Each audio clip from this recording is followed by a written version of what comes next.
I don't care who you are, you feel pressure and you felt pressure. Even big games, right? Before most big games, before most quote unquote important games, trainings, auditions, you're going to feel pressure. It's just perfectly normal, right? We're talking about sweaty palms, right? Heart beating at your chest. I think back to my pro day doing the 225 bench press test. That was when I was most nervous, right? I was nervous before all of it. It's perfectly normal, right? I think back to high school before a big game against Jefferson High School. I was really, really nervous leading up to that game. There's going to be a lot of my friends there. I remember my cousin came to my first basketball game in high school and airballing a free throw because my cousin was there watching me. So listen, this is normal. Pressure is a part of the game. And pressure, let's define what that is really that tension or that tightness that we feel physically or even a pain when you feel that there are potential consequences or pain involved with the situation, right?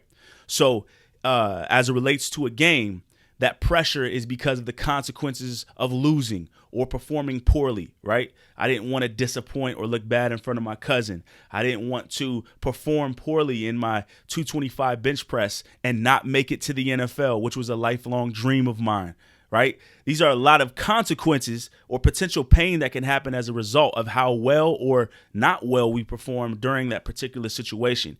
Think back when you felt pressure around tests. Right? You're afraid of what's going to happen if you don't perform well.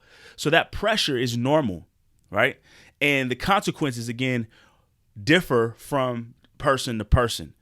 So all of us have kind of different understandings of what pain means, right? Because that's why you can see someone who feels pressure around a situation that you might not, because they register pain differently than you. That's fine. You just have to understand what your pain is that you're afraid of, those consequences, right? Maybe there's a contract on the line. Maybe it's a championship and you fear the criticism if you lose. Either way, you feel pressure.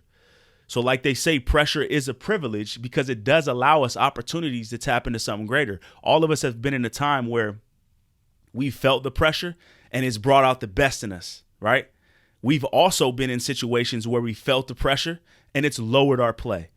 We fucked up. We choked, whatever you want to call it. You didn't rise to the occasion. All right. So it's about managing the pressure.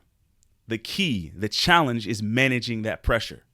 Because like they say, pressure can make diamonds, but it can also bust pipes. Your job is to manage the pressure so that you can be even keel enough to perform your duties at a high level. And to perform your duties requires an attention to detail and a focus on the present moment. And too much pressure can interfere with your ability to do what you have to do in the moment. Think of a test. Too much pressure can cause you to not even be able to remember what you've been studying for weeks on weeks and weeks after weeks. If you think about too much pressure for a quarterback can cause you to misread a defense or make a decision prematurely, which can lead to an interception, which can lead to the losing of a game. And it's because of you. It's because you weren't able to manage that pressure. All right. So it's like good cooking. You got to be able to manage heat, right? Too hot, things can get burned and the inside cannot be cooked. Too low, and it can take too long. It can get overcooked or it loses flavor. You won't get that nice, good sear on that steak. You got to make sure the pan is hot, right? So you've got to get it just right. So what I want to do is share with you a powerful, powerful method and a habit that you can implement in your pregame routine for you to manage high pressure situations and put yourself in a position where you're actually able to perform at your best, which I imagine, which I know is your goal. All right. You want to perform and dominate your best under pressure. You don't want the pressure to interfere with your performance. You want it to enhance your performance. You actually want to play better when your team and when you most need yourself to. All right. So let me explain this concept with some examples. So when I was in high school, I played basketball and I was pretty good at basketball. It wasn't my main sport. Football always was. And I made the varsity team as a freshman. And I didn't play a lot my freshman year. And there was a couple games I swung, played JV, but for the most part, I was playing varsity. And there was this guy on varsity team. His name was Gary. He was older than me. He was a senior at the time. And funny story, Gary's girlfriend, I actually liked as well. And just kind of peep game from a distance, right? But I knew I was a lowly freshman. Gary, he was kind of like, the cool guy, great basketball player as well. And one thing that he used to do before in the locker room, right? And we'd be in the locker room and we'd see him sitting down and he would have his headphones on and he'd be reading this love letter that was written by his girlfriend, the girl that I liked, right? And so me and a couple friends, we kind of make fun of him like, look at him, little simp, reading the love letter before a game. But guess what happened? Gary would always go out there and play at a very high level, right? So what Gary was doing was he had this habit that was grounding him and giving him perspective before a quote-unquote high-pressure situation.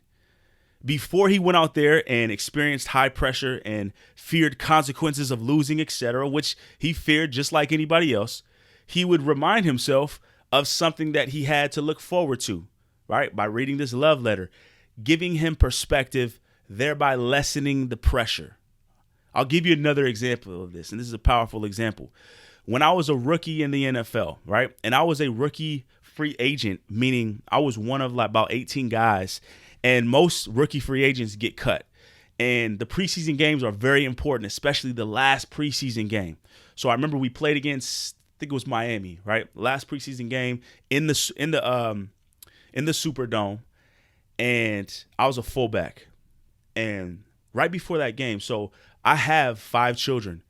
At the time, my second son was on his way to being born, and I found out earlier that day on the last day of that preseason game that my son's mom was going into labor. She was at the hospital, right? So I was already excited, but I still was nervous, and I felt a lot of pressure about this last game. And I felt a lot of pressure because if I didn't play well this last game, I most likely was not going to make the team.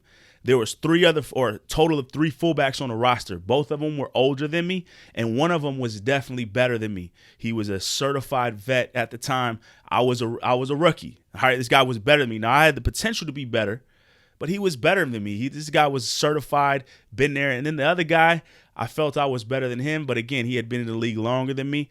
And let's just say I felt a lot of pressure. That was a stressful first, couple months in the NFL, seeing people get cut every day, feeling like, man, if I don't play well, I'm going to get sent home. And what am I going to do then? Is my dream going to be over? I'm going to have to go get a regular job? So I felt pressure. So I'm getting ready, now this was around 2008, 2009. And I don't know if iPhones were out yet.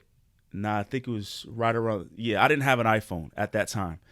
And I remember I was sitting down getting ready. I get a text. And I open the text message. And it says, yo, he's here. He's healthy. And he looks just like you. And a picture came through of my son. My little son, D-Ron, wrapped up in a little blanket. And when I tell you I was so excited, I looked right to my left, showed my homie Lionel Hamilton. I showed him the picture. And I felt so much joy. I felt so much gratitude. And I was so excited to see my son that I almost forgot that I was about to play in the most important game of my career.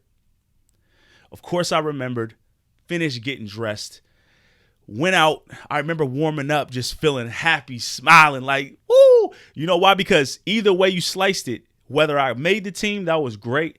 And if I didn't, I was going back home to see my son. I was so excited to see my newborn son.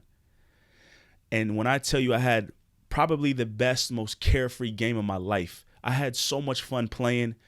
I was smacking fools. I was struggling that preseason in special teams. I actually didn't play a ton of special teams in college. So special teams, I was struggling most of that preseason. But on this day, I was making tackles. I was shedding blocks. I would always kind of get clipped sometimes when I was going down on kickoff.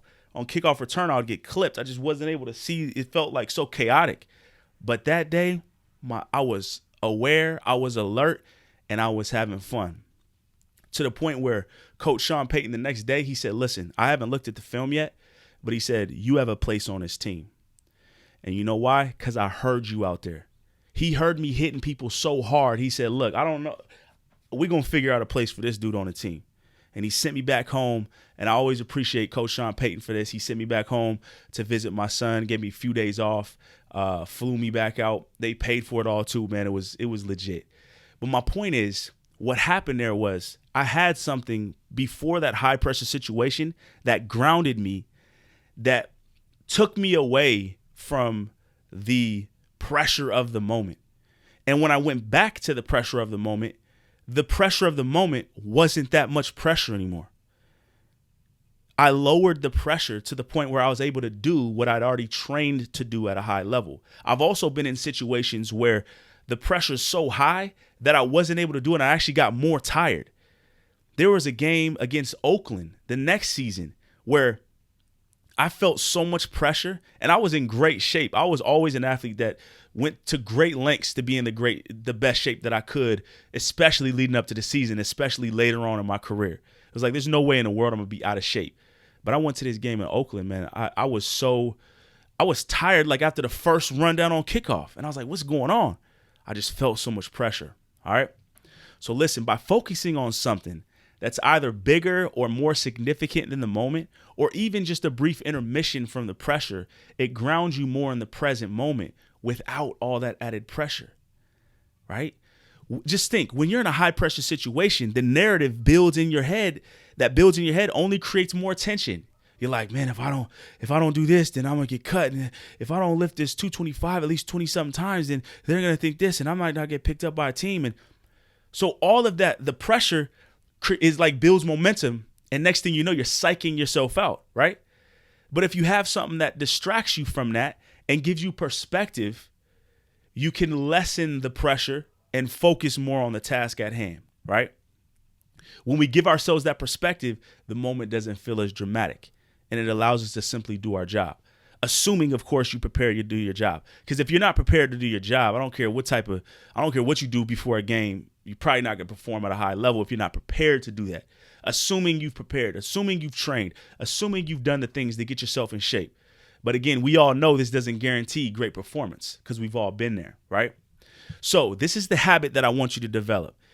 As a part of your pregame routine, I want you to choose something very simple that you can do before every game that will serve to ground you in the present moment and give you that perspective. Now, there's lots of different things. You can think to Gary reading that love letter from his girl, right?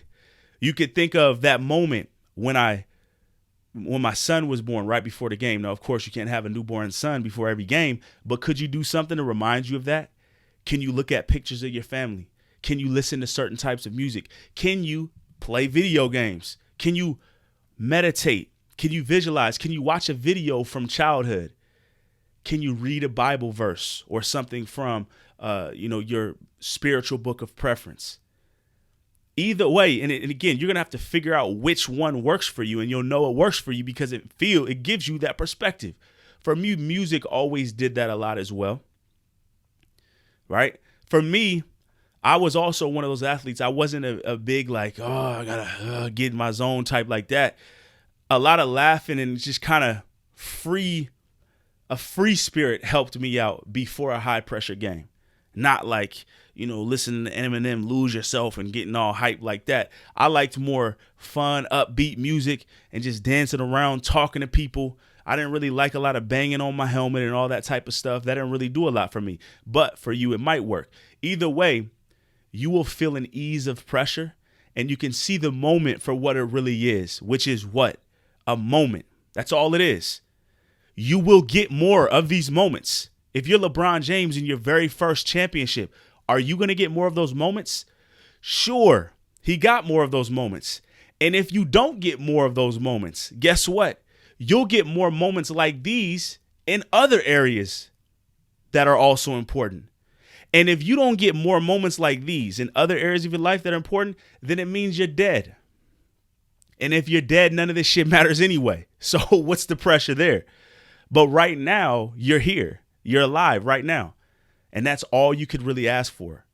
So think, what's that trigger going to be for you to give you that proper perspective? Where can you situate that into your pregame routine? What's that going to look like for you?